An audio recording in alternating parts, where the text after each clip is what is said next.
दोस्तों चैनल पर सभी व्यूअर्स का बहुत बहुत स्वागत है। स्टडी फॉर सिविल सर्विसेज के इस वीडियो के माध्यम से हिंदी साहित्य की शुरुआत मैं करने जा रहा हूं। हिंदी व्याकरण के जो 2-3 वीडियो बाकी हैं वो भी जल्दी से हो जाएंगे, आश्वासन देता हूं। हिंदी साहित्य की आज हम यहां पर शुरुआत कर रहे हैं। हिंदी साहित्य पर मटेरियल यूट्यूब में अवेलेबल नहीं है, आप सभी जानते हैं। हिंदी साहित्य में जितने भी लोगों ने वीडियो डाले हैं वो कुछ एक चैप्टर्स पर डाल दिए हैं, या तो कह सकते हैं स्कैटर्ड फॉर्म में जितना मटेरियल अवेलेबल है वो हमारे एग्जाम में हेल्प नहीं करने वाला है, और कहीं कहीं पर साहित्य के नाम पर से केवल और केवल क्लिकबेट की गई है। हिंदी साहित्य मैंने कई जगह से यहाँ पर पढ़ा है अपना समय लेकर के, तभी हिंदी का वीडियो लेट भी हो रहा था इसी कारण से। हिंदी साहित्य पर बुक्स भी है, वो भी काफ़ी हद तक ऑब्सक्योर है। अच्छे मटेरियल से हमको स्टडी करने के बाद ये पता चला है कि बहुत जगह फैक्ट्स भी गलत दिए हुए हैं। तो सही फैक्ट्स आपको यहाँ पर मिलेंगे।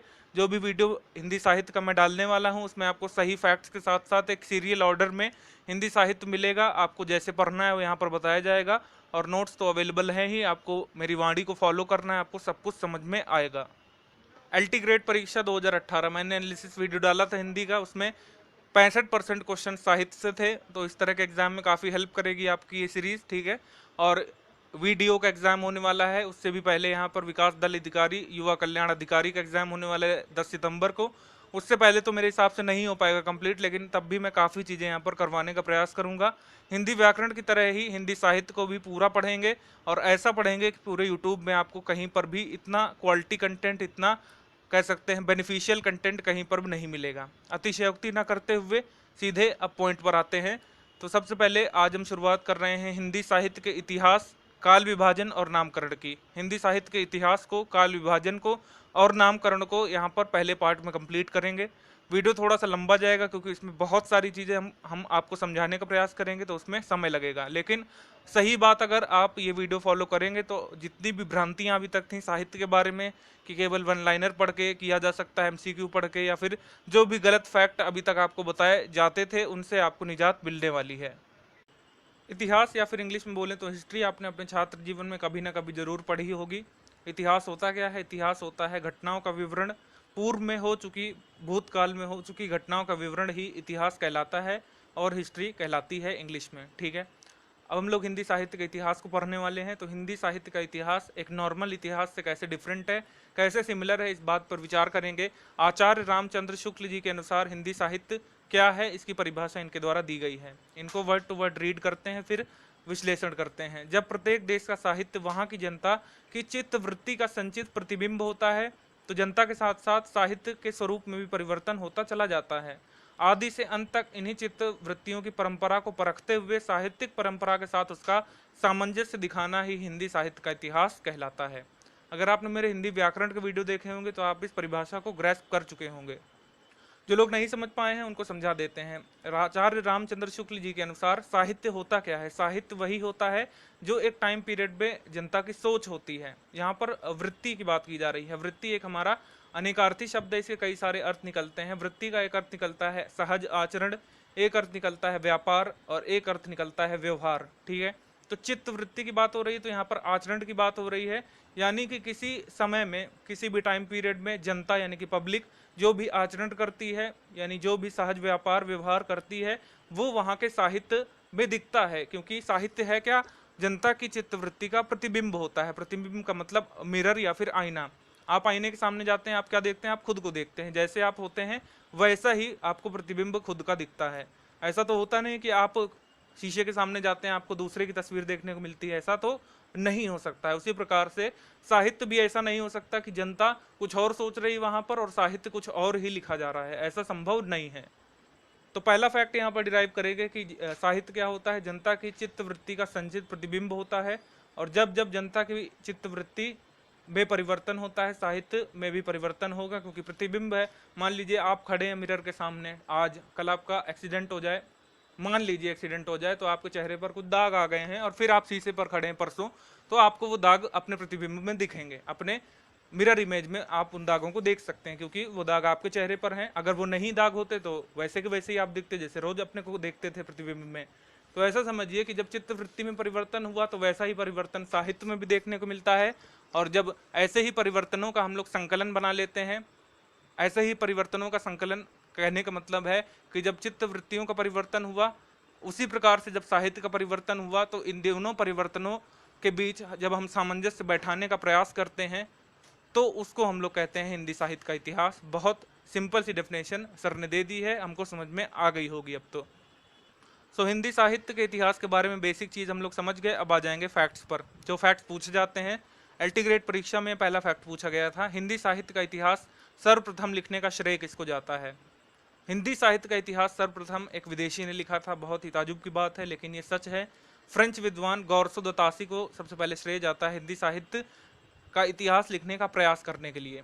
यहाँ पर ये बात नहीं हो रही कि गौरसो दतासी सर ने कैसा साहित्य का इतिहास लिखा है, वो प्रमाणिक है कि नहीं, वो हमारे लिए बेनिफिशियल है कि नहीं, वो अच्छा है कि नहीं, वो ऐसा है कि नहीं कि उसको माना जा सके, इस पर विचार नहीं कर रहे हैं। अभी खाली ये बात हो रही है कि हिंदी साहित्य का इतिहास लिखने का सर्वप्रथम प्रयास किसने किया।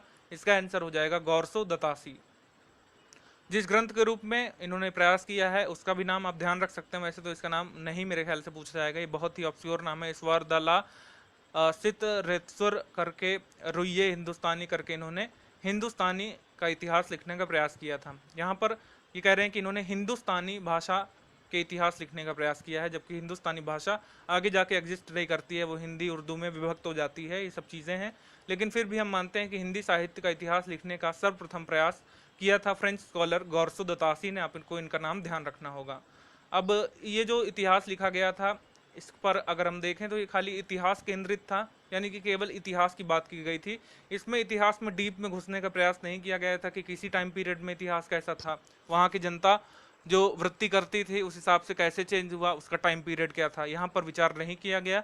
और ना ही अलग अलग टाइम पीरियड बनाए गए और ना ही उन टाइम पीरियड को नाम दिया गया। तो यहाँ पर हम बोलेंगे कि खाली इतिहास केंद्रित था ये पहला प्रयास, इसमें काल विभाजन और नामकरण का प्रयास नहीं किया गया। ठीक है, अब आगे दूसरा प्रयास हिंदी विद्वान शिव सिंह सेंगर के द्वारा किया गया था, शिव सिंह सरोज के रूप में। ये भी पूछा गया था एल्टी ग्रेड में। आप लगातार देखोगे फैक्ट ही फैक्ट पूछे गए थे और यहाँ पर आपको कॉन्सेप्ट के साथ फैक्ट भी साथ में मिलेंगे। दूसरा प्रयास हिंदी विद्वान शिव सिंह सेंगर ने शिव सिंह सरोज के रूप में किया था। शिव सिंह सेंगर ने शिव सिंह सरोज के नाम से एक ग्रंथ लिखा था, उसमें प्रयास किया गया था। इसमें भी काल विभाजन का उल्लेख हमको नहीं मिलता है। काल विभाजन और नामकरण की कोशिश इसमें भी नहीं की गई, खाली इतिहास पर बात की गई थी। अब हमने दो तथ्य देख लिए हिंदी साहित्य का इतिहास करने वाले लोगों के बारे में, उनके प्रयासों के बारे में। अब बात करते हैं काल विभाजन और नामकरण का। हिंदी साहित्य का इतिहास यहाँ तक खत्म है, यहाँ तक आपको ध्यान में रखना है। अब काल विभाजन का खेल शुरू होगा और ये बहुत ही ज़्यादा बृहद है, बहुत ब्रॉड टॉपिक है और बहुत सारे इससे क्वेश्चंस बनते हैं। इसको ध्यान से समझने की कोशिश करना। हिंदी साहित्य का काल विभाजन, हिंदी साहित्य के काल विभाजन करने का सबसे पहला प्रयास किया है सर जॉर्ज ग्रियर्सन ने। इनका नाम रट लीजिए, सर जॉर्ज ग्रियर्सन ने सबसे पहले प्रयास किया हिंदी साहित्य के काल विभाजन करने का। इन्होंने सबसे पहले यहाँ पर काल विभाजन किया। कैसे किया? एक किताब लिखकर। जाहिर सी बात है, पहले कंप्यूटर वगैरह तो चलते नहीं थे कि एक्सेल सीट में दिखा दिया, ऐसा तो रहा नहीं होगा। इन्होंने एक ग्रंथ लिखा, ठीक है, एक बहुत बृहद ग्रंथ लिखा, उसमें प्रयास किया हिंदी साहित्य के काल विभाजन का। अब देखो यहाँ पर पहला प्रयास था तो जाहिर सी बात है कि वो इतना सही नहीं रहा होगा, इतना एक्यूरेट नहीं वो रह सकता है। और पहली बात तो ये विदेशी हैं, इनको इतनी जानकारी ही नहीं रही होगी। इनका फैक्ट बेस्ड जो भी इन्होंने समझा अपनी ऑब्जर्वेशन से, अपने एक्सपेरिमेंट्स के माध्यम से लिख दिया।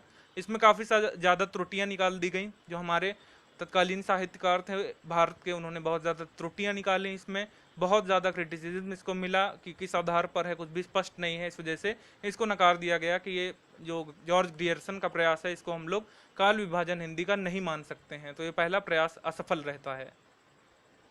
हिंदी साहित्य के काल विभाजन में दूसरा प्रयास करते हैं मिश्र बंधु, ठीक है। अब मिश्र बंधु हैं यानी कि मिश्र ब्रदर्स हैं, तो यहाँ पर 3 ब्रदर्स हैं, ठीक है। तीनों ने मिलकर यहाँ पर मिश्र बंधु विनोद नाम से प्रयास किया था। ये 3 पार्ट्स में था, ठीक है। और मिश्र बंधुओं के बारे में आपको बताऊं तो ये तीनों भाई सगे भाई थे और एक ही साथ लिखने का काम करते थे। इस वजह से ज़्यादा इनके अलग अलग नाम नहीं लिखे जाते हैं, ना ही लिए जाते हैं। तब भी आपको बता देते हैं, गणेश बिहारी एक भाई थे, एक सुखदेव बिहारी थे और एक श्याम बिहारी थे। तो 3 सगे भाई थे और उनको संज्ञा दी गई है मिश्र बंधु की। मिश्र बंधु विनोद नाम से दूसरा प्रयास करते हैं। दूसरे ग्रंथ में हमको जो चीज़ बताई जाती है वो ये है कि पहला जो काल है, जो पहला हम लोग काल, पहला पीरियड यहाँ पर बताएंगे हिंदी साहित्य का, उसे बोलेंगे आरंभिक काल। और उसको भी हम लोग डिवाइड कर सकते हैं पूर्व आरंभिक काल में, उत्तर आरंभिक काल में। दूसरा काल होगा मध्यकाल। अभी मैं देखिए टाइम पीरियड नहीं बता रहा हूँ कि किस ईस्वी से कब तक, क्योंकि अभी वो इम्पोर्टेंट नहीं है। मध्यकाल या फिर माध्यमिक काल दूसरे को नाम दिया गया था। माध्यमिक काल ज़्यादा एक्सेप्टेड है। माध्यमिक काल में भी दो यहाँ पर डिविजन्स किए गए थे, एक पूर्व माध्यमिक काल और एक प्रौढ़ माध्यमिक काल इनके द्वारा। तीसरा यहाँ पर काल इनके द्वारा नाम दिया गया था अलंकृत काल। अलंकृत काल में भी पूर्व अलंकृत काल और उत्तरा अलंकृत काल। और चौथा यहाँ पर इनके द्वारा नाम दिया गया था परिवर्तन काल और वर्तमान काल, जो कि आज भी चल रहा है। तो ये थोड़ा आप ध्यान रख सकते हैं इसमें कि इन्होंने आरंभिक काल किसको बताया था, मध्य काल या फिर माध्यमिक काल किसको बताया था, या फिर मिश्र बंधुओं का काल विभाजन बताइए, इस तरह से पूछ सकते हैं। ऑब्जेक्टिव में भी पूछ सकते हैं, बल्कि अभी हम वृहद परीक्षण करने वाले हैं इन सभी कालों का, बहुत डीप में इन पर बात करने वाले हैं। आचार्य रामचंद्र शुक्ल जी ने सन 1929 में हिंदी साहित्य का इतिहास नाम से काल विभाजन और नामकरण करने का प्रयास किया। ठीक है, हिंदी साहित्य का इतिहास नाम से इन्होंने ग्रंथ लिखी थी। तो आप देख सकते हैं कि नाम ही इसका है हिंदी साहित्य का इतिहास। बहुत ही वृहद ग्रंथ था। आचार्य रामचंद्र शुक्ल जी ने यहाँ पर प्रयास किया और इनका प्रयास सर्वमान्य और सर्व प्रचलित माना गया है। यहाँ तक कि जो पहले इनका विरोध कर रहे थे उन्होंने भी अंत में मानना पड़ा कि हाँ, आचार्य जी ने ही सबसे अच्छा काल विभाजन किया है और इनके नामकरण में ठोसता है, इनके नामकरण में सब्सटेंस है, और ये सिद्ध कर पाए हैं कि नामकरण ऐसा ही क्यों होना चाहिए और उसी काल में क्यों होना चाहिए। सर्वमान और सर्व प्रचलित है। अभी देखेंगे कि कुछ क्रिटिसिज्म इस पर हुए थे, वो कौन से थे। तो आचार्य रामचंद्र शुक्ल जी ने यहाँ पर पहला काल विभाजन बताया है 1050 ईस्वी से लेकर 1375 ईस्वी तक। इसको नाम दिया गया है आदिकाल। क्यों दिया गया है अभी बिल्कुल बात करने वाले हैं, अभी पेशेंस से समझो। पहले आदिकाल नाम दिया गया है, पहले इन्होंने नाम दिया था वीरगाथा काल। ठीक है, पहले जब इन्होंने वीरगाथा काल नाम दिया था तो काफ़ी ज़्यादा इनको क्रिटिसिज्म झेलना पड़ा था, और फिर उन्होंने कह दिया कि हाँ ये थोड़ा सा गलत हो गया, अब इसको हम लोग आदिकाल बोलेंगे। आदिकाल फिर सबने मान लिया था। ठीक है, पूर्व मध्यकाल और इसको नाम दिया गया था भक्ति काल। अभी मैं ये बता रहा हूँ कि शुक्ल जी ने ये नाम पहले दिए थे और बाद में मॉडिफाई होकर सबकी सलाह लेकर ये नाम रख दिए गए थे, और तब जाकर ये सर्व मान्य हुआ। ऐसा नहीं हुआ था कि शुक्ल जी ने खाली यही कर दिया था इतना और मान लिया था लोगों ने। लोग कैसे मान सकते हैं, लोग अपनी राय तो रखेंगे ही। उन्होंने बताया कि ये जो काल विभाजन है आपका, ये सब तो सही है, लेकिन इनका नाम जो है आप थोड़ा सा बदल दीजिए तो आप सही पहुंच जाएंगे। ठीक है, तो आदिकाल इन्होंने नाम दिया दूसरों के कहने के बाद। इनका खुद का दिया हुआ नाम था वीरगाथा काल।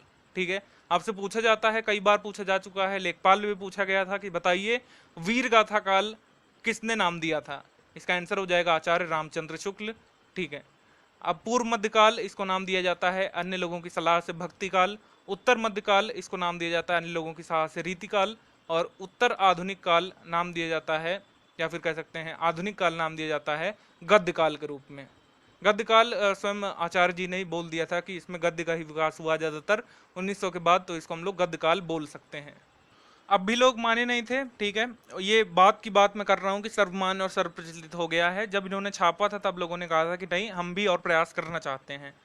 ठीक है, तो डॉक्टर राम कुमार वर्मा ने प्रयास किया। इन सभी के नाम आपको ध्यान रखने हैं कि किस किस ने प्रयास किया। डॉक्टर राम कुमार वर्मा का काल विभाजन इस प्रकार है जो ये लिखा हुआ है, और हिंदी साहित्य का आलोचनात्मक इतिहास नाम से इन्होंने ग्रंथ लिया था, और इसमें इन्होंने जो डिवीजन दिखाया है वो है ये। संधि काल इन्होंने कहा है पहले काल को, चारण काल कहा है बाद के काल को, भक्ति काल, रीति काल और आधुनिक काल कहा है। ठीक है, अभी आप चिंता नहीं करना कि ये क्यों है, खाली याद ही करना है। हम सब समझाएंगे आपको कि संधि काल क्यों दिया था इन्होंने, और फिर क्यों ये गलत ठहराया गया था, कैसा इसका क्रिटिसिज्म था, क्या क्या इसमें त्रुटियां थी, सब इसमें देखेंगे। बाबू श्याम सुंदर दास जी का काल विभाजन क्या कहता है। इन्होंने पहले काल को आदिकाल नाम दिया, 1000 से लेकर 1400 तक है इनके अनुसार। 1400 से लेकर 1700 तक है पूर्व मध्य युग इनके अनुसार। उत्तर मध्य युग इनके अनुसार आता है 1700 से लेकर 1900 तक, और आधुनिक युग आता है इनके अनुसार 1900 से अब तक जो चल रहा है। बाबू श्याम सुंदर दास जी का जो काल विभाजन है उसकी विशेषता ये है कि जो उन्होंने ये चीज़ दिखाई थी ये आज भी मान्य है। यानी कि पहले काल विभाजन ये लोग कर रहे थे, कुछ लोग 1900 से, मतलब सॉरी यहाँ पर 900 ईस्वी से शुरू कर रहे थे, कुछ लोग 800 से कर रहे थे। इन्होंने कहा कि नहीं, हिंदी साहित्य का जो उदय हुआ है वो 1000 ईस्वी से ही हुआ है, यानी कि 11वीं शताब्दी से हुआ है, ना कि 9वीं शताब्दी से, ना कि 8वीं शताब्दी से हिंदी साहित्य की शुरुआत हुई है। गणपति चंद्रगुप्त जी का देख लेते हैं हम लोग। हिंदी साहित्य का वैज्ञानिक इतिहास नाम से इन्होंने लिखा था। इन सभी के नाम आपको ध्यान में रखने हैं कि काल विभाजन के लिए गणपति चंद्रगुप्त जी का ग्रंथ का नाम बताइए, या फिर आपसे पूछ सकते हैं कि नाम बताइए डॉक्टर राम कुमार वर्मा ने काल विभाजन अपनी किस पुस्तक के आधार पर किया, ये सब पूछ सकते हैं आपसे। ठीक है, तो यहाँ पर गणपति चंद्रगुप्त जी का काल विभाजन क्या कहता है, इन्होंने पहले काल को नाम दिया है प्रारंभिक काल। प्रारंभिक काल और आरंभिक काल में महीन अंतर ध्यान में रखना, बहुत लोग इसमें कंफ्यूज होते हैं। मिश्र बंधुओं ने पहले काल को नाम दिया था आरंभिक काल और गणपति चंद्रगुप्त जी ने पहले काल को नाम दिया है प्रारंभिक काल। ठीक है, इसको सिमिलर नहीं मान लेना, दोनों अलग अलग चीजें हैं।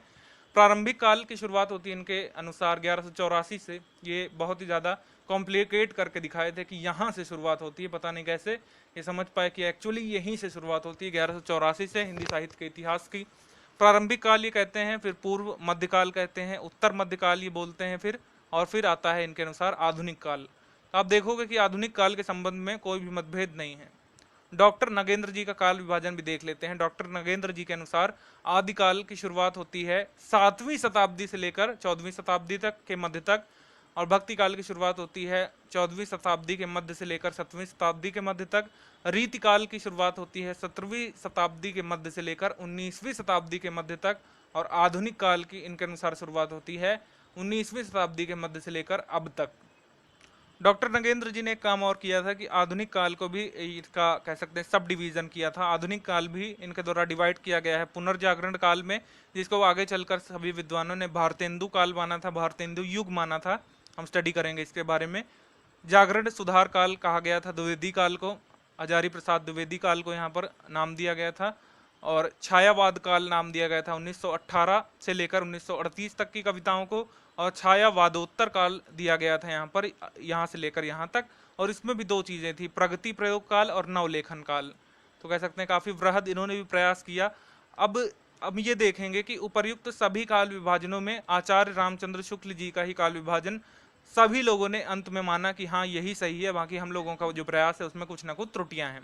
ये आगे चल करके हुआ था, एक बार फिर से बता दूं, आचार्य जी ने ग्रंथ लिखा, ऐसे नहीं सबने मान लिया था कि हाँ यही सही है। बाद में लोगों ने खुद का अपना प्रयास किया, लेकिन जब आपस में विश्लेषण हुआ, डिस्कशन हुआ, तो अंत में यही सिद्ध हुआ कि सर्वसम्मत प्रमाणिक काल आचार्य शुक्ल जी का ही है, हमारा सही नहीं है।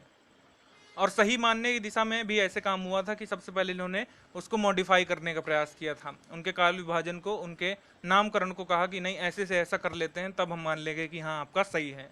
तो आचार्य जी भी मान गए थे कि हाँ चलो एक काल विभाजन तो निश्चित करना ही है, तो मान लेते हैं। अब बात हो गई है काल विभाजन की, हिंदी साहित्य का नामकरण पर आ जाएंगे। यहाँ पर हम देखेंगे कि कैसे कैसे मतभेद आता है, कैसे कैसे यहाँ पर लोग एक दूसरे से डिफरेंट ओपिनियन रखते हैं काल विभाजन के नामकरण के बारे में, कि आदिकाल क्यों है, प्रारंभिक काल क्यों नहीं है, आरंभिक काल क्यों नहीं है, आदिकाल, चारण काल, ये सब क्यों नहीं है और क्यों है। ठीक है, इन सभी के बारे में वृहद विश्लेषण करते हैं। शुरुआत करते हैं यहाँ पर। देखो क्या है हिंदी साहित्य के नामकरण में। हिंदी साहित्य के काल विभाजन को लेकर पहले मतभेद थे, लेकिन वो बाद में सुलझ गए थे। ठीक है, पहले यहाँ पर मतभेद लोगों ने दिखाया कि नहीं आपका सही है, मेरा सही है, लेकिन बाद में खैर लोग मान गए थे। लेकिन आरंभ को लेकर बहुत ज्यादा यहाँ पर विवाद हुआ था, लोग मानने को तैयार नहीं थे कि मेरा गलत है या फिर आपका सही है, लेकिन बाद में मानना पड़ा था। मुख्य रूप से दो मत थे साहित्य के आरंभ के विषय में, यानी लोग मान नहीं रहे थे कि हिंदी साहित्य की शुरुआत कब से हुई थी। कुछ लोग मान रहे थे कि 7वीं शताब्दी से हुई है, कुछ लोग मान रहे थे कि 10वीं शताब्दी से हुई है, कुछ लोग मान रहे थे कि 700 ईस्वी के पश्चात यहाँ पर हिंदी साहित्य अस्तित्व में आ गया था, लेकिन कुछ लोग मान रहे थे कि नहीं, जब तक 1000 ईस्वी नहीं आई तब तक हिंदी साहित्य का कोई भी ग्रंथ नहीं लिखा गया है। जब हमने आपको पहला चैप्टर पढ़ाया था, very first chapter of Hindi grammar series, तो हमने आपको बताया था कि अपभ्रंश आदि जननी है हिंदी की। ठीक है, हिंदी का उदय हुआ है अपभ्रंश से।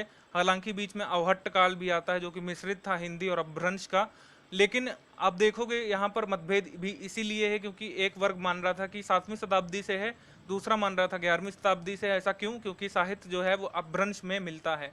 7वीं शताब्दी से लेकर जो 10वीं शताब्दी तक की लोग बात कर रहे थे उसमें साहित्य हिंदी में है ही नहीं, साहित्य मिलता है अपभ्रंश भाषा में, और अपभ्रंश से हिंदी का उदय हुआ है। अब लोग मान ही नहीं रहे थे कि अपभ्रंश से कब उदय हुआ है। ऐसा तो हो ही नहीं सकता कि एक ईयर, एक डेट डिसाइड की जा सके कि हाँ आज की डेट से अपभ्रंश अलग है, हिंदी अलग है। ऐसा तो हो नहीं पाया था क्योंकि अपभ्रंश साहित्य हमको 13वीं शताब्दी तक देखने को मिलता है, और बीच में अवहट्ट काल भी आ जाता है जो और भी यहाँ पर ऑब्सक्योरिटी क्रिएट कर देता है। तो बाद में खैर ये मान लिया गया था कि हम लोग मानते ही नहीं है कि 7वीं शताब्दी से शुरुआत हुई है। सभी ने एक मत बनाया कि 7वीं शताब्दी से लेकर 10वीं शताब्दी तक के बीच हिंदी काल की पृष्ठभूमि चल रही थी, यानी कि यहाँ पर डेवलपमेंट हो रहा था। पूरी तरह से हिंदी डेवलप नहीं हुई थी। जो भी एक आधी डेवलपमेंट मिलती भी है उसको हम नकार देते हैं। हम लोग मान लेते हैं कि चलो 1000 शताब्दी से ही, मतलब 1000 ईस्वी से ही हिंदी साहित्य अस्तित्व में आया है। 700 से 1000 के बीच जो भी साहित्य रहा है वो पूरी तरह से हिंदी साहित्य है ही नहीं। आखिर में बात माननी पड़ी। अब हम लोग देख लेते हैं कि अलग अलग यहाँ पर साहित्यकारों ने, अलग अलग यहाँ पर स्कॉलर्स ने अपने नामकरण दिए हैं और क्यों उनमें मतभेद है।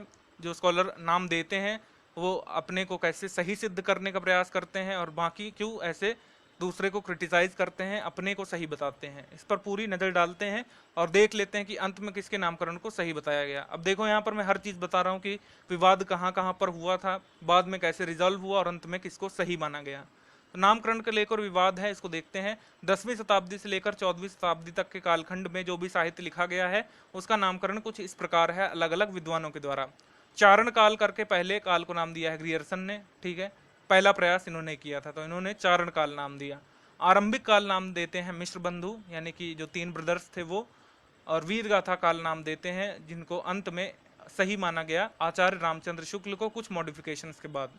सिद्ध सामंत काल नाम देते हैं राहुल सांकृतायन।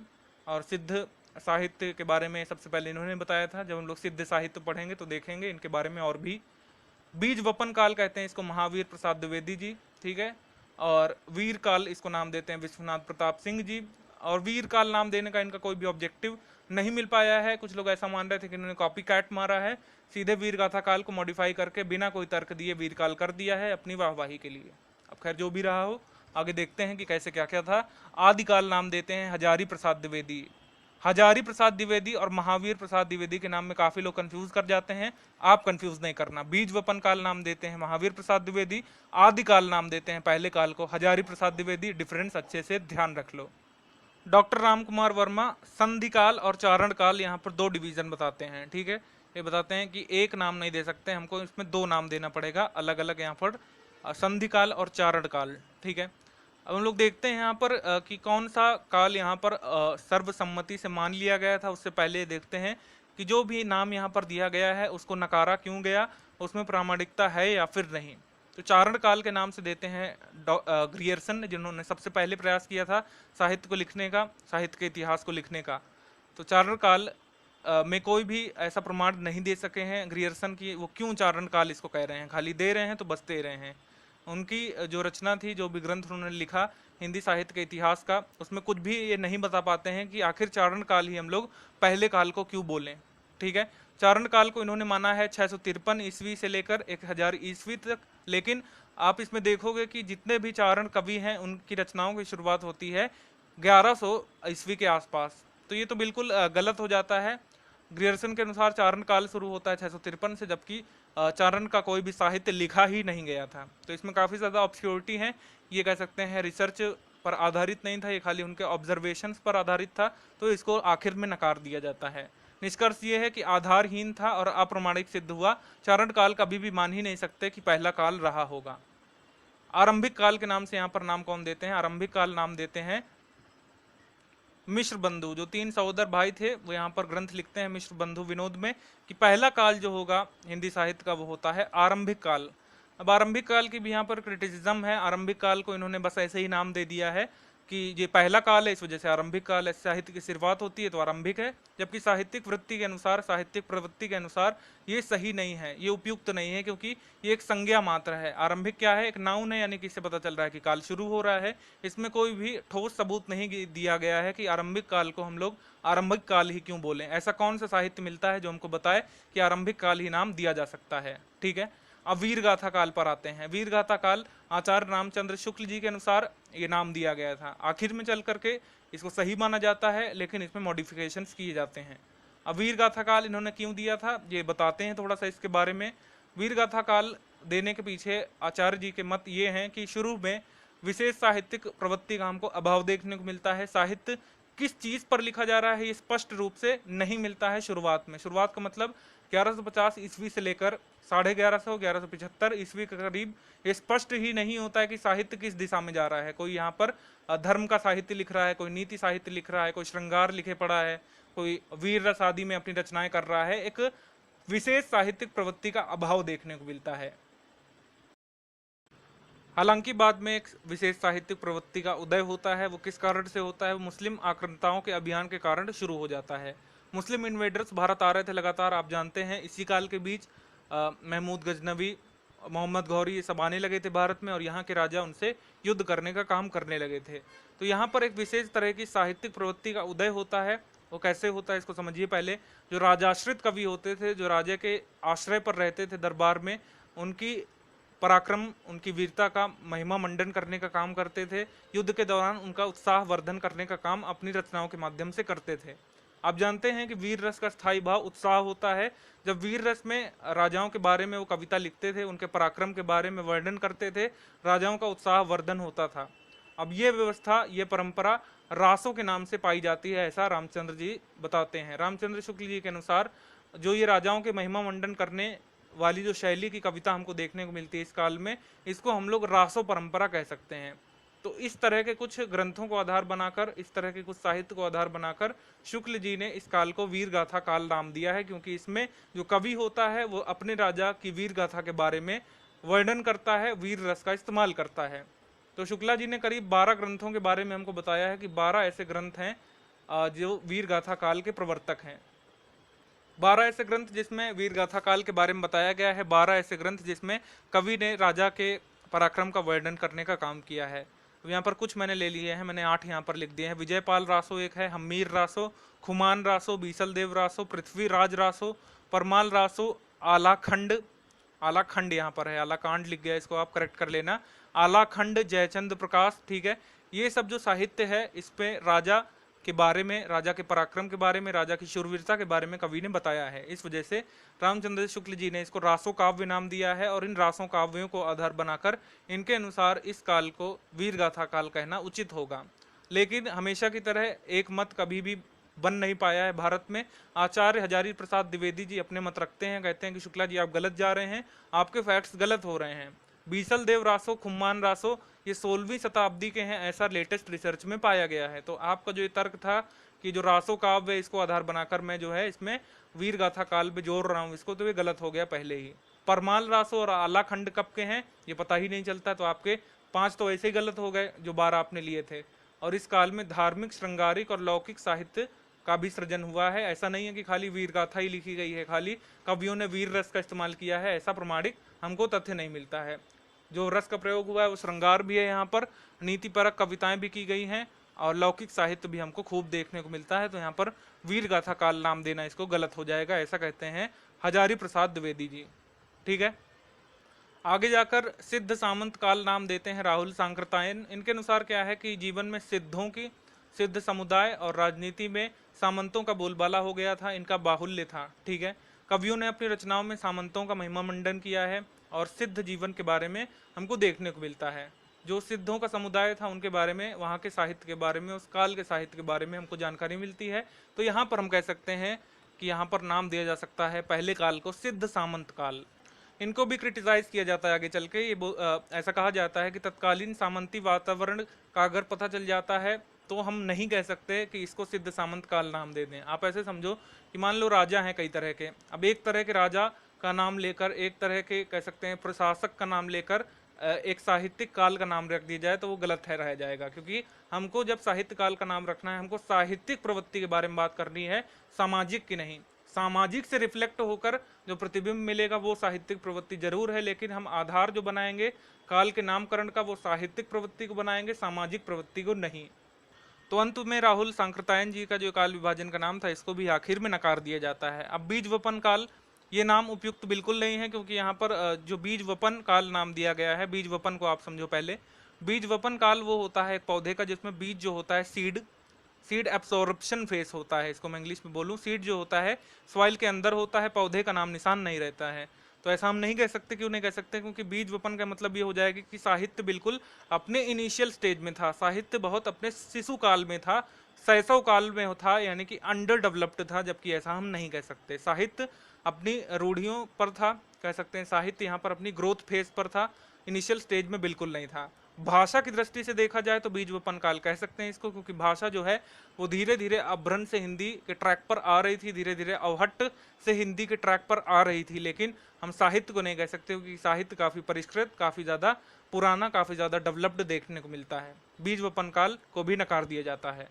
अब वीर काल के बारे में बात करते हैं तो वीर काल आप जानते हैं, इसमें कह सकते हैं कि रामचंद्र शुक्ल जी का जो नाम था दिया हुआ वीर गाथा काल, उसको बस मॉडिफाई करके दिखा दिया गया है, कोई तथ्य इसमें नहीं दिया गया है, इस वजह से वीर काल तो बिल्कुल ही गलत हो जाएगा।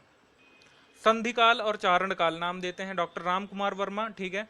अब इन्होंने दो यहाँ पर नाम दिए हैं, कह रहे थे कि पहले काल को यहाँ पर दो नाम देना उचित होगा। संधि काल जो है ये बताते हैं भाषा के बारे में, जो संधि काल नाम है वो भाषा के बारे में है, और जो चारण काल है वो वर्ग विशेष के साहित्य की ओर संकेत करता है। चारण साहित्य के बारे में आपको बता देते हैं, वैसे अगले चैप्टर में हम लोग अलग अलग तरह के साहित्य के बारे में विस्तृत चर्चा करेंगे, लेकिन चारण के बारे में बता देते हैं। चारण साहित्य वही है जिसमें आश्रय जो पाता है कवि राजा के दरबार में, वो अपने राजा के बारे में महिमा मंडन करता है, अपनी रचनाओं के माध्यम से श्रृंगार रस का इस्तेमाल करता है, वीर रस का, तो इसको कहते हैं चारण काव्य। चारण काल नाम दिया है क्योंकि इनके अनुसार चारण कवि जो थे वो यहाँ पर अपनी रचनाएं करते थे इस काल में, और संधि काल भाषा के विषय में इन्होंने नाम दे दिया है। लेकिन त्रुटियां यहाँ पर भी हैं हमेशा की तरह। यहाँ पर ये त्रुटियां यहाँ पर रखी गई थी विद्वानों के द्वारा कि किसी विशेष साहित्यिक प्रवृत्ति को आधार नहीं बनाया गया है। आपने यहाँ पर देखा कि चारण काल नाम दे दिया है इसको केवल चारण वर्ग के साहित्य को देखकर, लेकिन और भी जो साहित्य चल रहा था उसको कंसीडर नहीं किया गया, ठीक है। केवल जाति विशेष के नाम पर, यानी कि एक विशेष साहित्यकारों के वर्ग को देखकर साहित्य काल का नामकरण करना उचित नहीं मान सकते, इस वजह से इसको भी आखिर में नकार दिया जाता है। आदिकाल, आचार्य हजारी प्रसाद द्विवेदी जी के अनुसार आदिकाल यहाँ पर नाम देना उचित होगा। हालांकि आदिकाल से हमको थोड़ा सा ये भाव आ सकता है कि ये प्रिमिटिव साहित्य है, यानी कि बहुत ही इनिशियल स्टेज में है, बहुत ही अंडर डेवलप्ड है, लेकिन हजारी प्रसाद द्विवेदी इसको क्लैरिफाई कर देते हैं कि ये मानना गलत होगा। मैंने जो ये आदिकाल नाम दिया है ये प्रारंभ का सूचक नहीं है, ये परंपरा के विकास का सूचक है। अब इसका जो भी मतलब रहा हो, आखिर में सारे विद्वान आ जाते हैं कि नहीं द्विवेदी जी आप ही सही कह रहे हैं, हम मान लेते हैं, चलो पहले काल का जो नाम रखेंगे वो आदिकाल रखेंगे। बस आप इतना समझ लीजिए, इतने ज़्यादा डिस्कशन के बाद जो पहला काल आता है हिंदी साहित्य के पीरियड का, उसका नाम रखते हैं सारे लोग मिलकर आदिकाल। आपसे पूछें कि पहला काल कौन सा है हिंदी साहित्य का, उसका नाम बताइए, वो है आदिकाल। आदिकाल को हम लोग अगले चैप्टर में विस्तार से डिस्कस करेंगे। अब यहाँ पर जिन लोगों ने इनको सपोर्ट किया था उनमें से एक ने कहा था कि आदिकाल नाम में हिंदी काव्य रूपों के और भाषा के अंकुरित होने का भाव भी आ जाता है, इस वजह से हम इसको उपयुक्त मान लेते हैं। आप देखोगे कि बहुत ज़्यादा और भी अच्छा अच्छा नाम दिया गया था, लेकिन उसको लोगों ने नहीं माना और आदिकाल को मान लिया। खैर जो भी है, आदिकाल अब फाइनल है। आदिकाल यहाँ पर नाम देना है पहले स्टेज को, साहित्य के इतिहास के पहले पीरियड को हम लोग नाम देंगे आदिकाल। अब बात करते हैं 14वीं शताब्दी से लेकर 17वीं शताब्दी तक। अभी तक की बात हो रही थी पहली कह सकते हैं 10वीं शताब्दी से लेकर 14वीं शताब्दी तक क्या नाम रखना है। इतने सारे डिस्कशन के बाद जो नाम रखा गया वो नाम रखा गया आदिकाल, ठीक है। अब 14वीं शताब्दी से लेकर 17वीं शताब्दी के कालखंड का नाम क्या रखना है, इस पर भी थोड़ा बहुत विचार हुआ था। इसमें ज़्यादा प्रयास नहीं किया गया। आचार्य रामचंद्र शुक्ल जी का जो काल विभाजन था, जो 1375 से लेकर 1700 तक इन्होंने बताया था ईस्वी तक, लोगों ने कहा कि चलो इस टाइम पीरियड को बिल्कुल सही मान लेते हैं, लेकिन साहित्य में भक्ति की मुख्य प्रवृत्ति देखी गई थी, इस वजह से इसको जो आचार्य जी ने जो नाम दिया था मध्य युग या फिर मध्यकाल, इसको बदल करके हम लोग भक्ति काल नाम दे सकते हैं। आचार्य जी मान गए और काम हो गया। भक्ति काल 14वीं शताब्दी से 17वीं शताब्दी तक के कालखंड का नाम दे दिया गया। दो नाम यहाँ पर फिक्स हो चुके हैं। पहला काल यहाँ पर 10वीं से लेकर 14वीं शताब्दी तक, उसका नाम आदिकाल। 14वीं शताब्दी से लेकर 17वीं शताब्दी तक के कालखंड के साहित्य का नाम रखा गया भक्ति काल। अब आ जाते हैं 17वीं शताब्दी से लेकर 19वीं शताब्दी तक। अब 17वीं से 19वीं तक के लिए यहाँ पर भी थोड़े थोड़े यहाँ पर लोगों ने अपने मत दिए हैं, इन पर थोड़ा विचार करना जरूरी था। अलंकृत काल करके नाम देते हैं मिश्र बंधु, ठीक है। रीति काल यहाँ पर नाम देते हैं आचार्य रामचंद्र शुक्ल जी, जिसको अंत में सही माना गया, ठीक है। अभी समझो इसको, अंत में सही माना गया, कैसे माना गया अभी देखेंगे इसको। कला काल नाम देते हैं रमाशंकर शुक्ल रसाल जी, रसाल इनका पेन नेम है, ठीक है। और श्रृंगार काल नाम दिया जाता है पंडित विश्वनाथ प्रसाद मिश्र के द्वारा। अब देखते हैं कि अलंकृत काल क्यों नकार दिया गया, कला काल क्यों नकार दिया गया, श्रृंगार काल क्यों नकार दिया गया, और आखिर में आचार्य रामचंद्र शुक्ल जी का जो काल विभाजन का नाम है 14वीं 17वीं से लेकर 19वीं शताब्दी तक का रीतिकाल, इसी को क्यों सही मानते हैं। अलंकृत काल नाम देने के लिए मिश्र बंधुओं के मत थे। उन्होंने कहा कि हम क्यों दे रहे हैं इसका नाम अलंकृत काल ही, क्योंकि वो बोलते हैं कि रचना शैली में जितना अलंकार हमको इस टाइम पीरियड के साहित्य में देखने को मिलता है और किसी टाइम पीरियड के साहित्य में नहीं देखने को मिलता है। ठीक है, अब देखो यहाँ पर क्रिटिसिज्म यहाँ पर क्या दिया गया था। अन्य जो विद्वान थे उन्होंने कहा कि बंधु, जो आप सही कह रहे हैं, जो आप यहाँ पर मत दे रहे हैं वो सही नहीं है। उनके अनुसार अलंकार जो है वो हर काल की प्रवृत्ति रही है। अलंकार को आधार बनाकर हम साहित्य को ये नहीं बता सकते कि इसमें अलंकार की प्रवृत्ति विशेष रूप से साहित्य की है। यानी कि जो कवि पहले से करते हुए आ रहे हैं 11वीं शताब्दी से लेकर या उससे भी पहले, वो भी अलंकार का इस्तेमाल करते हुए आ रहे हैं और आगे भी 19वीं शताब्दी के लोगों ने किया है अलंकार का प्रयोग। इस वजह से हम लोग जो ये 17वीं शताब्दी से लेकर 19वीं शताब्दी तक का नाम है इसको अलंकृत काल नहीं कह सकते, क्योंकि अलंकार जो है वो किसी भी साहित्य की विशेष वृत्ति के रूप में काम नहीं करता है। मिश्र बंधुओं का मत नकार दिया जाता है। अब कला काल, रमाशंकर शुक्ल जी के अनुसार मुगल सम्राट शाहजहां का जो ये काल चल रहा था, आप देखोगे यहाँ पर 17वीं से लेकर 19वीं शताब्दी के बीच इन्होंने शाहजहां काल का उल्लेख करते हुए बताया है कि शाहजहां का जो काल था वो कला वेष्टित था। यहाँ पर कला पर बहुत ज़्यादा काम किया गया, चाहे वो स्थापत्य कला हो चाहे चित्रकला हो। स्थापत्य कला का विकास हुआ है काफ़ी, और स्थापत्य कला अपने कल्बिनेशन तक, अपने चरम डेवलपमेंट तक पहुंची है। तो इस प्रकार जो ये कला थी उसका रिफ्लेक्शन हमको हिंदी की कविताओं में भी देखने को मिलता है। हिंदी के काव्य में हमको कलात्मक चित्रण देखने को मिलता है। तो इसी कलात्मक चित्रण को आधार बनाकर वो कहते हैं कि चित्रकला और स्थापत्य कला का प्रभाव हिंदी की कविताओं में देखने को मिला। इस वजह से हिंदी की कविताओं का जो ये कालखंड है 17वीं से 19वीं शताब्दी के बीच का, इसको कला काल हम लोग कह सकते हैं। लेकिन यहाँ पर भी क्रिटिसिज्म दिया गया है। यहाँ पर कहा गया कि कला और साहित्य बिल्कुल अलग अलग चीज़ें हैं, इनको मर्ज करना, इनकी तुलना करना बेवकूफ़ी होगी, क्योंकि कला का क्षेत्र बिल्कुल अलग है। स्थापत्य कला और चित्रकला से साहित्य को कंपेयर नहीं कर सकते। हालांकि यहाँ पर हिंदी की कविताओं में स्थापत्य कला और चित्रकला का प्रतिबिंब भले ही देखने को मिला हो, दोनों अलग अलग चीज़ें हैं और इन पर विचार नहीं किया जा सकता। ठीक है, अब श्रृंगार काल नाम दिया गया था। श्रृंगार रस की प्रधानता होने के कारण पंडित विश्वनाथ प्रसाद मिश्र जी ने नाम दे दिया था, लेकिन त्रुटियां निकाली गई अलग अलग स्कॉलर्स के द्वारा कि देखो ये क्या है कि श्रृंगार काल की रचनाएं ही नहीं हुई थी। 17वीं शताब्दी से लेकर 19वीं शताब्दी तक वीर रस में भी काफ़ी काव्य लिखे गए, नीति परक ग्रंथ लिखे गए, धार्मिक ग्रंथ लिखे गए। इस वजह से ये नहीं कह सकते हैं कि खाली श्रृंगार काल की प्रधानता थी। हालांकि श्रृंगार काल की प्रधानता थी, लेकिन लोगों ने कहा कि ना, हम नहीं मानेंगे, और भी लोगों ने यहाँ पर लिखा था।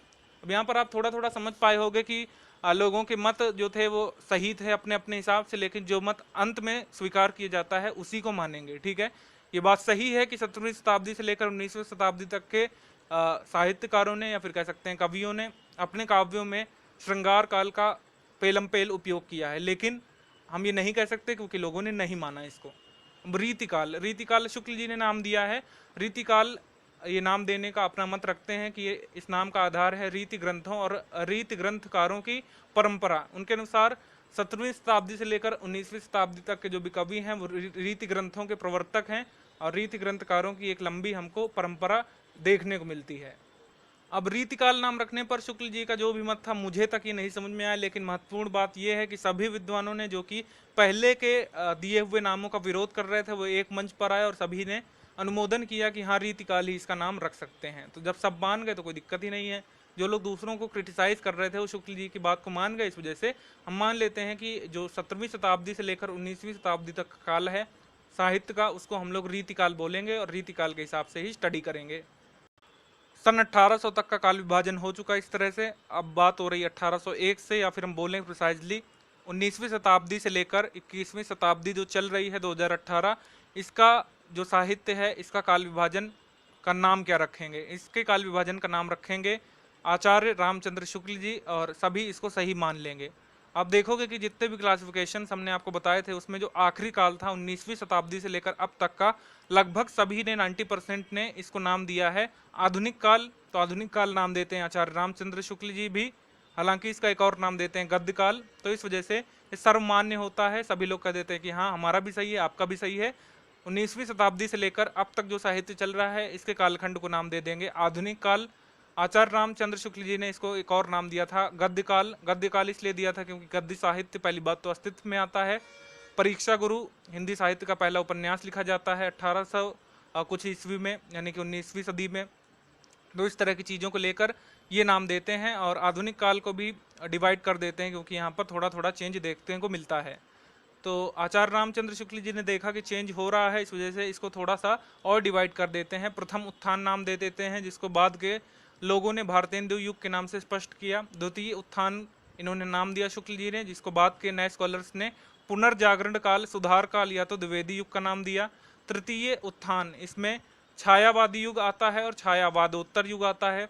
छायावादोत्तर युग के बाद की जो कविता है उसमें बहुत ज़्यादा कह सकते हैं परिवर्तन देखने को मिला। हर साहित्यकार अपनी अलग साहित्यिक प्रवृत्ति के साथ प्रस्तुत हो रहा था, अपने काव्य को इस तरह से बदल रहे थे साहित्यकार जैसे कपड़े। तो यानी कि एक वृत्ति एक बार फिर से नहीं देखने को मिल रही थी, इस वजह से बाद में इसका विभाजन नहीं किया गया। यानी कि छायावादोत्तर युग के बाद विभाजन नहीं हुआ है। अभी का जो युग चल रहा है 2018 का कविता का जो युग इस समय चल रहा है, इसको हम लोग छायावादोत्तर युग ही बोलेंगे, क्योंकि फर्दर क्लासिफिकेशन करना काफ़ी मुश्किल है, क्योंकि हर साहित्यकार अपनी अलग शैली के साथ, अपनी अलग साहित्यिक प्रवृत्ति के साथ प्रस्तुत हो रहा है।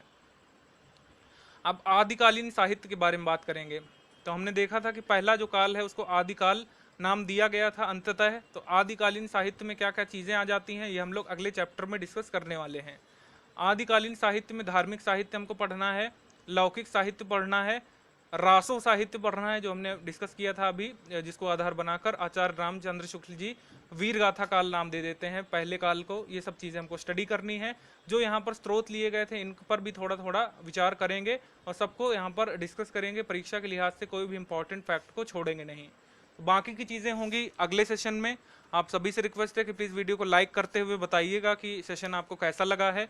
इस सेशन को बनाने में काफ़ी ज़्यादा एफर्ट मेरा गया है, रिसर्च से लेकर के यहाँ पर स्टडी करने से लेकर के मैनुअल, यहाँ पर एफर्ट भी आप देख सकते हैं काफ़ी ज़्यादा लगा है। कंटेंट वगैरह लिखने में पूरा हैंड रिटन कंटेंट है। तो आप बताइएगा कि इस सीरीज़ को कंटिन्यू करना चाहिए या फिर नहीं। ठीक है, हम लोग दोस्तों मिलेंगे नेक्स्ट सेशन में। तब तक के लिए जय हिंद दोस्तों, वंदे मातरम।